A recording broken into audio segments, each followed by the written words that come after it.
Почитувани добро вечер, ви благодарам на присуството на уште едно предавање на Рускиот центар. Вечерва по повод 100 години од раѓањето на големиот руски и советски научник Андрей Димитриевич Сахаров.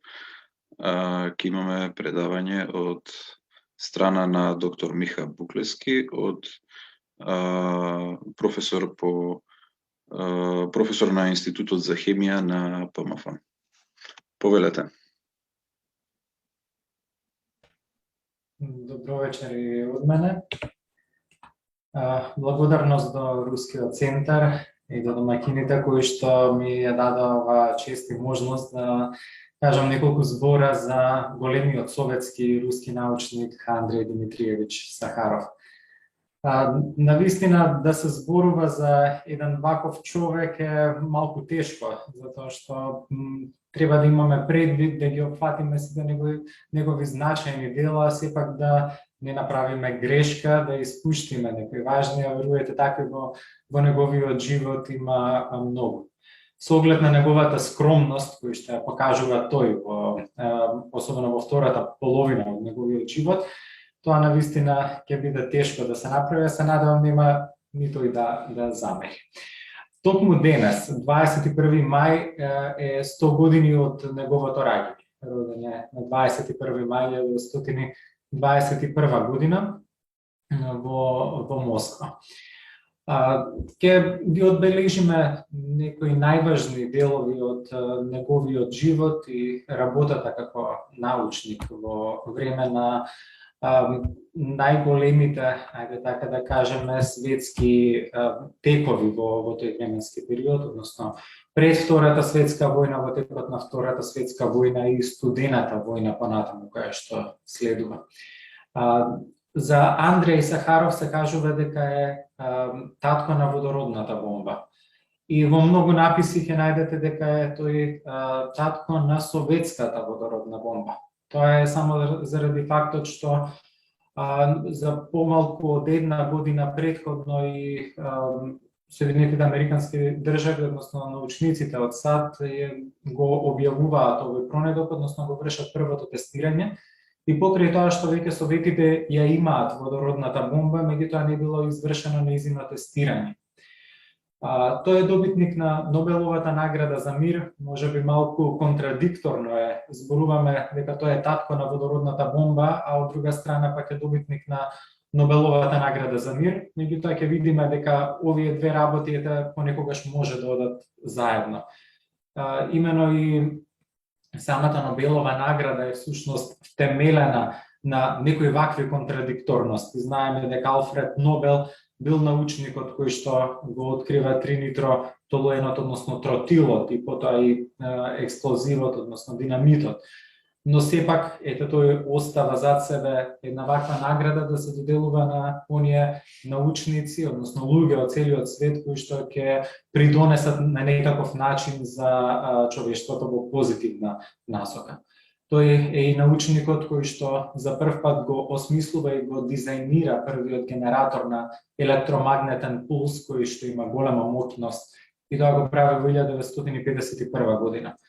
Но не е само во областа на оружјето и развој на оружјето во вооружувањето во Советскиот сојуз, туку тој работи и на некои фундаментални аспекти од науката, конкретно во физиката. Тој се осврнува повеќе на природата на елементарните честички и ги испитува елементарните честички, така за прв пат во 1967 година биле поставени трите правила на Сахаров за барионите, кои што се нарекуваат уште овие субатомски честички, односно честички кои што се во јадрото од атомот. Тој бил првиот кој што зборува за индуцирана гравитација во 1967 година. И тоа е навистина големо научно постигнување во областа во која што работи.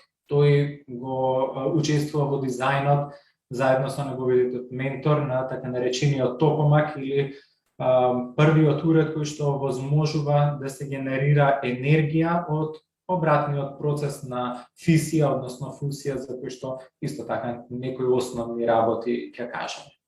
Дека станува збор за исклучителен човек, можеме да видиме и од бројот на наградите кои што ги добива. Но не само во рамките на Советскиот сојуз, тука се прикажани на овој слайд сите што ги има добиено од страна на Советскиот сојуз. Една од наградите е Херој на социјалистичкиот труд, кој што му се доделува 3 пати во 53-та, 56-та и 62-та година. Инаку оваа награда била поставена за прв пат во 38 година и сите овие награди всушност се доделуваат се до распадот на Советскиот сојуз во 1991 година. Понатаму добитник е и на орден Ленин, кој што се доделува од 1930 година, на Ленинска награда 1956 година, која што била за прв пат доделена во 1926 година, па потоа во периодот од 35 до 56 година не била доделена. И прв пат по новото доделување, односно по вториот пат кога почнала да се доделува оваа награда, таа била доделена токму на Сахаров. И има уште една награда во рамките на Советскиот сојуз, тоа е наградата Сталин од 1953 година, која што гледаме била доделувана од 39 до 66, меѓутоа од 67 до 91 година е именувана како државна награда на Советскиот сојуз. Но не застануваат наградите, односно не се ограничени само во рамките на Советскиот сојуз. Тој добил награда и чина Дел Дука од 74 година, во однос на претходните е релативно нова, од 69-та била доделувана, и тука е запишан и паричниот износ, кој бил овој паричен износ е пресметан денес колку би била, во која вредност би била наградата која била доделена во 74 година. Нобеловата награда за мир ни е на сите добро позната награда и признание, се доделува од 1901 година, во 75-та година била доделена на Сахаров. Ке продискутираме малку и конкретно за кои негови активности конкретно е доделена оваа награда. Понатаму следува и наградата Лео Силард, тоа е награда од Американското физичко друштво, била доделена во 83-та година, сумата е незначителна, меѓутоа самото тоа што Американското физичко друштво му оддава признание за неговите научни постигнувања, навистина говори за неговиот квалитет.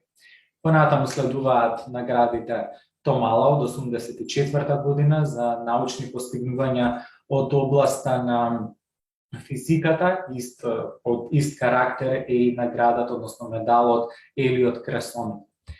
Она што е интересно е што тој е одликуван дури и постхумно, односно е добитник на Литванската државна награда, која што е наречена Орден на крстот на Витис и му била доделена во 2003 година за научните достигнувања во текот на неговиот живот. За Сахаров е пишувано многу. Дури во научни списанија биле објавувани статии кои се во врска со неговиот живот, но секако најголем акцент се става и на неговата работа, односно неговото дело од областа на физиката. Конкретно тој не работел само на физика на елементарни честички, туку работел и на проблеми кои што биле поврзани со општата теорија на релативноста. Имено една од наградите која што ја споменав, токму наградата Томала, била токму за тоа, односно за работа од теоријата на општата теорија на релативноста и гравитацијата. Тој потекнува од интелектуално семејство и разбирливо е што се развил во еден таков квалитетен научник. Неговиот татко бил професор по физика, во средно училиште, на педагошка академија и така натаму, сменил повеќе работни позиции. Во тој временски период во Руската империја имало и недостаток од професорски кадар. Димитри, неговиот татко, многу често го земал и Алексеј со него Андреј со него на работа во лабораторијата, каде што заедно експериментирале и Сахаров му помагал на својот татко. Неговата мајка била Екатерина, била правнука на воен командант Алексеј Софијанов, кој имал некако грчко потекло, а неговиот дедо Иван бил почитуван правник во Руската империја, така што сите биле високо образувани од неговото семејство и лозата продолжува, меѓутоа кулминацијата можеме да кажеме ја постигнува Сахаров со неговите откритија. Во 1938 година се запишал на факултетот за физика на Државниот универзитет во Москва. Тоа е периодот кога почнува и Втората светска војна. Тоа е периодот кога всушност фашистичка Германија го напаѓа Советскиот сојуз, така што од Москва факултетот за физика бил преместен, односно евакуиран во Ашхабад, Туркменистан. Во 1942 година тој дипломирал во Ашхабад, всушност на Државниот универзитет во Москва. Веднаш потоа, во 1942, откако завршува со студиите, односно како дипломира, бил назначен за народен комесар за вооружување и испратен во Улјановск, таму да работи во фабрика за оружје. И токму таму го прави првиот поголем изум, односно изум за контрола на јадрата, за пробивање оклопи кај оклопните возила кои што се користеле тогаш во Втората светска војна. Конкретно, тој учествува во дизајнирањето на оружје кое што ги пробива тенковите, германските тенкови. Имено во тој период, нешто порано малку, Советскиот сојуз ги развива и најдобрите тенкови кои што биле користени во Втората светска војна, токму поради таа закосеност на металот со кој што е обвитка, најде така да кажеме, тенкот. Во 1953 година тој докторира на физико-математички науки, односно е доктор на физико-математички науки, станува доктор, и тогаш е избран за редовен член на Академијата на науките на Советскиот сојуз. Тој е вториот по старост кој што бил избран за академик во Академијата на СССР со само 32 години. Следуваат многу контроверзии тука околу неговиот избор од страна на другите членови, меѓутоа во ниту еден момент не се доведува во прашање неговата кредибилност, односно неговата заслуга за оваа позиција. Односно, најнапред имало пракса сите членови да бидат дописни членови на Академијата, а потоа да бидат избрани во редовни членови, но Сахаров веќе пред да биде избран, го има добиено ова признание, односно херој на социјалистичкиот труд, што било едно од највисоките признанија во Советскиот сојуз, и тоа му е како еден вид виза за да влезе директно во редовниот состав на Академијата. Еден од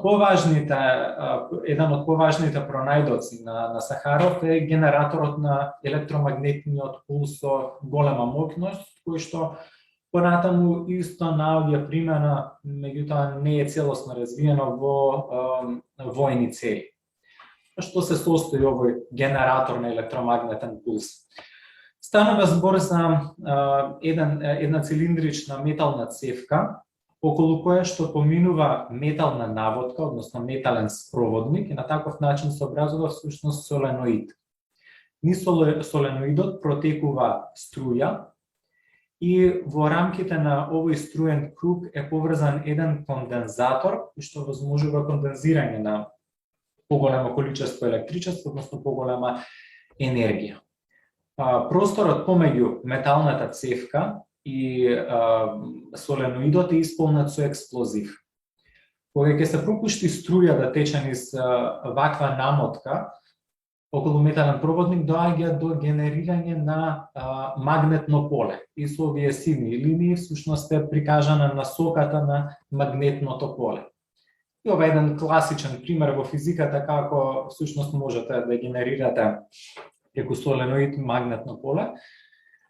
Не е познат процес, односно познат феномен и во тој временски период. Меѓутоа, во што се состои изумот на Сахаров?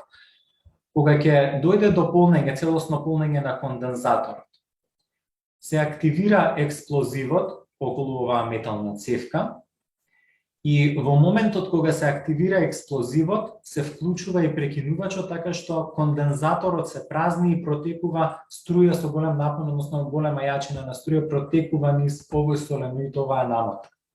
Како резултат на тоа се создава силно магнетно поле од цевката, како што е прикажано, а експлозијата овозможува овој дел од цевката тука да се расшири прво овој како конус. На таков начин предизвикува кратки споеви како што ги допира овие проводници, оваа намотка, и според тоа се создава уште поголема јачина на магнетното поле кое што се генерира. А експлозијата истовремено придонесува на некаков начин како да се турка магнетното поле во оваа насока и дополнително се засилува. На ваков начин има генерирање на магнетни полиња со огромна јачина. И еве конкретно на овој шематски приказ е видливо како настанува тоа, односно експлозијата, како на некаков начин го истуркува ова магнетно поле и го засилува. Ова е еден уред кој што го користи овој принцип. Денес е пософистицирани, тоа е експлозијата всушност која што го избуткува магнетното поле долж таа цевка која што се наоѓа внатре во инструментот. На почетокот овие уреди, кога биле конструирани, биле за една употреба. Со експлозијата се уништувал целиот уред. Така што било и скапо да се генерираат, да се произведуваат овие уреди и да се генерира тоа магнетно поле. Ова магнетно поле може значително негативно да влијае на сите електрични уреди, електронски уреди, сите што користат електроника. Дури овие денес силни магнети, неодимни овие магнети кои што се продаваат.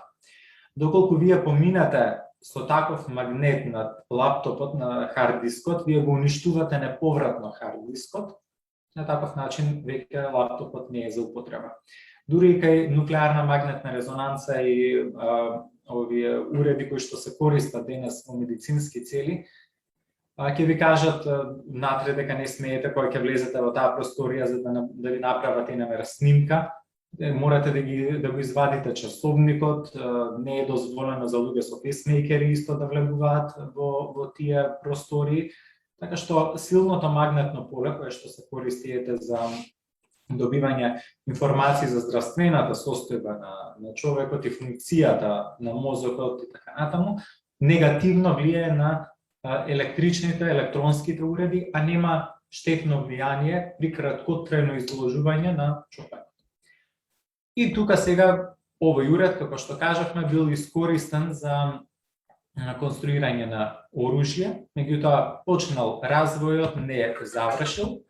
Ова е модел на еден хеликоптер кој што е управуван со далечински управувач. Се носи во близина на еден генератор на вакви магнетни бранови, се активира и хеликоптерот се онеспособува.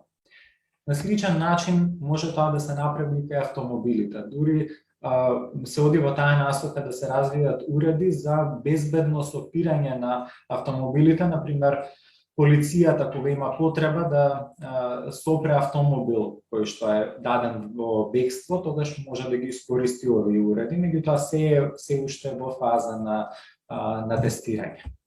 Но не е се поврзано само со употребата на овој уред во војни цели или за она што го објаснивме, сепак научните цели и научните испитувања биле ставени во прв ред и овој уред бил користен и она што го видовме на снимката се користи токму во научни цели за испитување на својствата, на карактеристиките на материјалите и нивната можеби понатамошна употреба. Она што, како што кажавме претходно, е најпознат Сахаров е водородната бомба.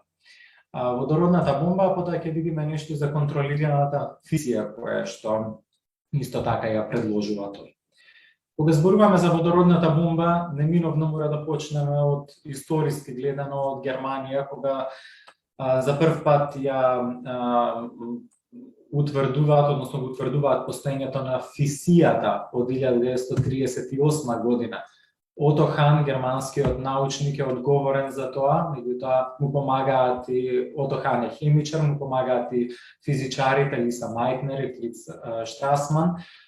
При објаснувањето на овој феномен го објавуваат ова во 1938 година и веќе нацистите почнуваат да формираат истражувачки групи кои што се занимаваат со овој проблем, односно со проблемот за конструкција на нуклеарна бомба. Овој процес се базира на цепење на атомското јадро, така што неутронот кога ќе удри во некои вакви тешки атомски јадра, како што е ураниум 235 кој што се користи во нуклеарните бомби, доаѓа до негово делење, односно се цепи јадрото. Се создаваат две нови јадра кои што се полесни, меѓутоа се ослободуваат и дополнителни неутрони кои понатаму продолжуваат да удираат други вакви тешки јадра од ураниум 235. На таков начин се случува една верижна реакција, која што во даден момент станува и неконтролирана кај атомската бомба, доволно е иницирањето. Дека од едно вакво мало јадро може да се добие голема енергија, можеме да видиме, односно ни е јасно веќе од оваа релација која што ги поврзува енергијата и масата m, енергијата E и масата m. Таа врска е дадена преку брзината на светлината, која што изнесува 3 по 10 на 8 метри во секунда. Ако ова го степенуваме на квадрат, добиваме некоја многу голема бројка, па дури и да земеме мала маса, енергијата што ќе ја добиеме, мала маса по многу голема бројна вредност, ќе добиеме големо количество на енергија. И така всушност се развива ова идеја за конструкција на атомската бомба, базирана на методот на фисија. Меѓутоа, водородната бомба не се базира на овој процес, туку се базира на процесот на фузија. Фузијата била позната и пред 38 година и пред 32 година. Се знаело дека над звездите и на Сонцето се одвиваат вакви процеси на фузија. Но за прв пат во лабораториски услови, во лабораторијата на Кевендиш, односно лабораторијата Кевендиш, не на Кевендиш, во близина на Лондон, Ернест Радерфорд и Марк Олифант успеале контролирано да спроведат фузија во 32 година. Но нивни ученици се Георги Ганов и Пјотр Капица, кои што биле од Советскиот сојуз, тие се советски физичари, кои што работеле во тој период како помошници, односно биле студенти на Радерфорд и Олифант. И токму тие биле вклучени во целиот овој процес на толкување на феноменот на фузија. Во што се состои фузијата? Ако фисијата е цепење на атомското јадро, тука имаме фузирање, односно присоединување на две атомски јадра. Ова е атомското јадро на деутериум, изотоп на водородот, и друг изотоп на водородот, трициум или тритиум. Тие се комбинираат, односно настанува фузија, и потоа се добива ново атомско јадро, односно нов атом на хелиум, јадро на хелиум, и се ослободува неутрон. И овој процес е проследен со ослободување на енергија. И токму кога е откриена фузијата, односно кога била направена за прв пат во лабораториски услови, започнува таа идеја дали може и овој процес да се примени во конструкција на оружје, на нуклеарно оружје. Сахаров е еден од групата во Советскиот сојуз кој што учествува во развивањето на атомското оружје, бил повикан со уредба на владата на Советскиот сојуз во 1942 година да се вклучи во овој проект. Тој не сакал, тој сакал да се занимава со научна работа, меѓутоа бил принуден на некаков начин да се вклучи.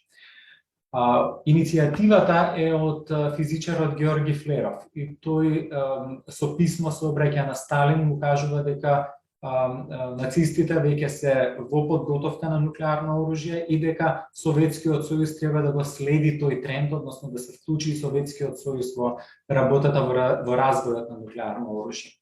1948 година се вклучува Сахаров, 1942 година почнува програмата за нуклеарно оружје. По неговото вклучување, веќе 1949 година била детонирана првата руска нуклеарна бомба, која што е базирана на процесот на фисија, не на фузија, а потоа веќе се развива и првата водородна бомба.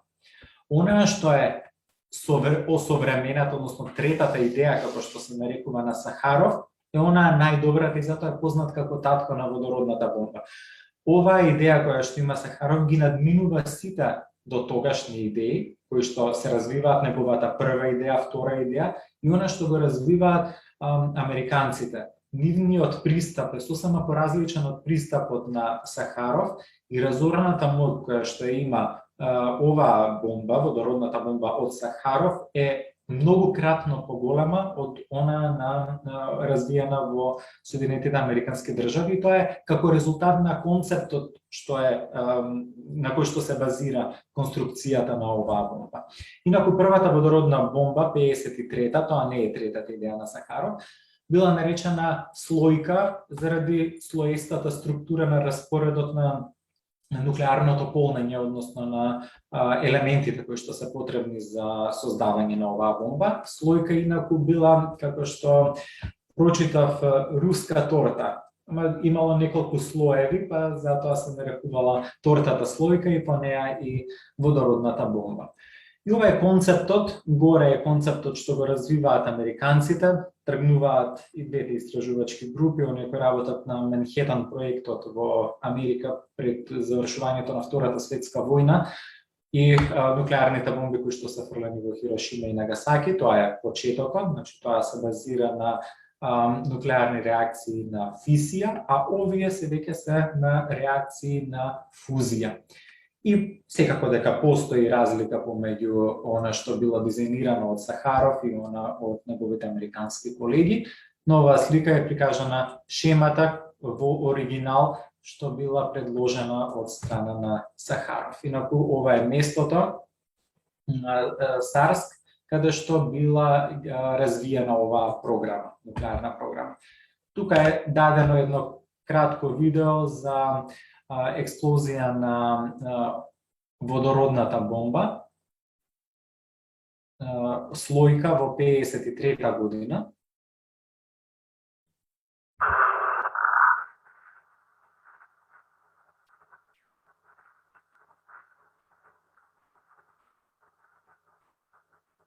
Разорната моќ била голема, меѓутоа не таква како што е разорната моќ на цар бомбата, која што била детонирана 2 години подоцна. 70 километров. Какое-то количество людей находилось ближе одного солдата. Ова е детонацијата на така наречената цар бомба, која што била со пречник од 2 метри, должина од околу 8 метри, а тежала 27 тони. Высота 4000 метров. 3 секунды.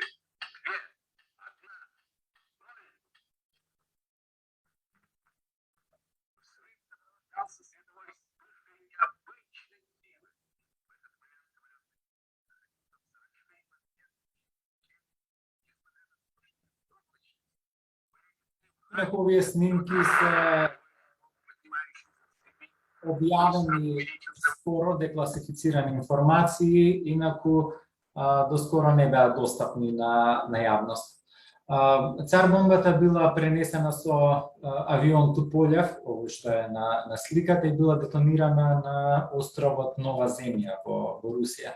За детонацијата и предходно информации биле дознати од страна на New York Times септември 61 кога било објавено кус напис за тоа дека Советскиот сојуз веќе има генерирано вакво оружје.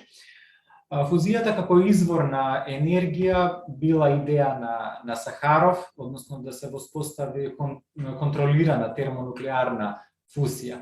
Овој концепт бил развиен од Игор Там и Сахаров и се нарекува токамак, од тороидална руски тороидална комора со магнетни намотки.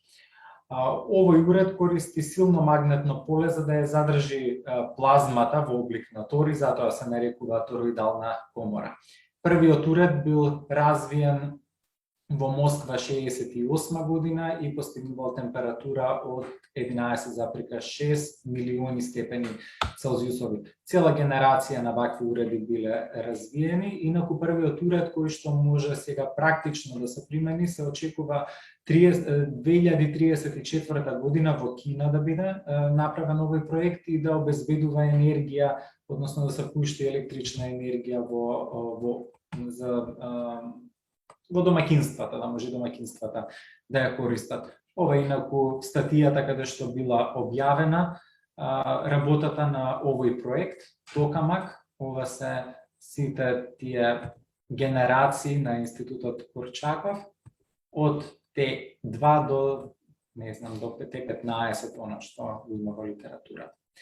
Но Сахаров се надева дека науката ќе биде она која што ќе го овозможи мирот. Имено тој кажува дека всушност со развојот на хидрогенската бомба во Советскиот сојуз се овозможува некаква рамнотежа на силите на да се постигне нуклеарен баланс помеѓу Советскиот сојуз и Соединетите американски држави, и тоа тој го постигнува. Но оди и натаму да генерира уште поразорна бомба, која што би уништила многу поголеми површини. И начинот на кој што се пренесува оваа бомба. Затоа тој конструира торпедо како носач на цар бомбата, затоа што и со авиони било многу тешко да се пренесува бомбата. Тој својата идеја праќа на адмирал Фомин, а Фомин кажува, односно ова го кажува Сахаров во своите мемуари. Што кажал адмирал Фомин? Тој беше шокиран од грозоморниот карактер на проектот и во разговорот со мене укажа на тоа дека воените адмирали се навикнати да се борат со вооружени противници во отворена битка и дека самата идеја за ваквото масовно убиство за него е ужасна. Во тој момент Сахаров силно се замислува што направил и каде оди со развојот на оружјето, и од тој момент веќе се спротивставува на сите политики од Советскиот сојуз за вооружување, напредок, односно развој на нуклеарното оружје. Тој имено се залага и за меморандум за антибалистичката ракетна одбрана и тој придонесува за подпишување на договорот помеѓу САД и СССР за стопирање на нуклеарните тестирања. Тој стравува дека неговиот пронедок, односно нуклеарната бомба, ќе биде искористена во некоја наредна војна и ќе дојде до целосно уништување. Тој станува активен во сите тие написи за статии за да укаже на штетното дејство на радиоактивното зрачење и како резултат на тоа тој бил 68 година суспендиран од работа и меѓутоа за активностите тој ја добива Нобеловата награда за мир. Со указ му се земаат сите медали од Советскиот сојуз кои ги добил и се праќа во екзил во Горки со указ од 80-та година. Но кога доаѓа Михаил Горбачов на функција во Советскиот сојуз, му се враќаат наградите и одликувањата и тој се враќа во Москва до крајот на неговиот живот. Како резултат на сите негови активности во овој период, тој ја добива награда, тој се создава награда Сахаров од страна на Европската комисија во вредност од 50.000 евра и таа се доделува од 88 година. Инаку има и веб страна за Сахаров. Голем број градови од Советскиот сојуз ќе го одбележат денешниот ден на неговото раѓање, меѓутоа и градови од цел свет, тука треба да стои сега и Скопје, и ние одбележавме 100 годишнината од раѓањето. И на крај само ќе го завршиме ова предавање со она што го кажал Сахаров, дека мојата судбина на некој начин беше исклучителна. Не од лажна скромност, туку од желба да бидам прецизен, би рекол дека мојата судбина беше поголема од мојата личност, а јас едноставно се обидував да бидам во чекор со неја. Тоа беше се. Јас ви благодарам за вниманието. И јас би се заблагодарил и на вам за доста интересното предавање. Се надевам дека слушателите денес дознаат доста интересни информации кои што не ги знаеле досега и се надевам дека имаат прашања. Со оглед на тоа што имаме доста кратко време, ве молам доколку некој има прашања, нека напише веднаш во чет или нека се вклучи да постави прашање. Повелете.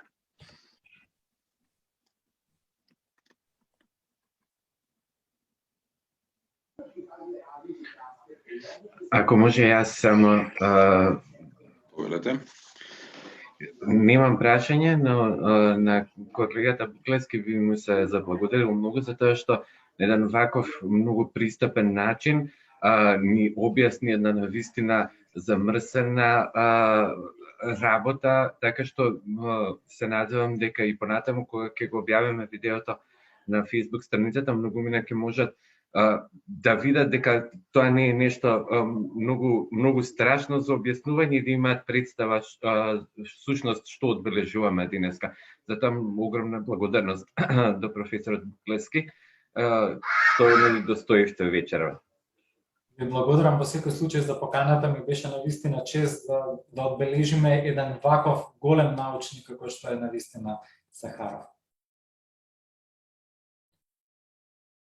До каде се истражувањата за производство на електрична енергија од фисија, фузија од атом на водород хелиум? Да, станува збор за процеси на фузија, во тек се постојано, значи од 62 година интензивни истражувања, дури во тој временски период даваат научниците некаква предвидуваат дека за 20 години од тогаш, значи дека ќе може да се конструира уред кој што ќе овозможи од процесите на фузија да се добие електрична енергија за користење на обичниот човек. Меѓутоа, еве до ден денес тоа не е направено на поголема скала. Во лабораториски услови е постигнато и тоа го направил Сахаров. Но како што кажав, во Кина веќе е во процес да се произведе таква електрана, да ја кажеме за производство на енергија од фузија, и се очекува во 34-та година веќе да се користи. И овој вид на енергија ќе биде многу побезбеден начин за добивање на таа енергија во однос на нуклеарната енергија. Така што во тек е сето тоа. Во ред, ви благодарам уште еднаш за присуството. Со оглед на тоа што имаме помалку од една минута, би ви се заблагодарил и би ви посакал убава вечер. Пријатно и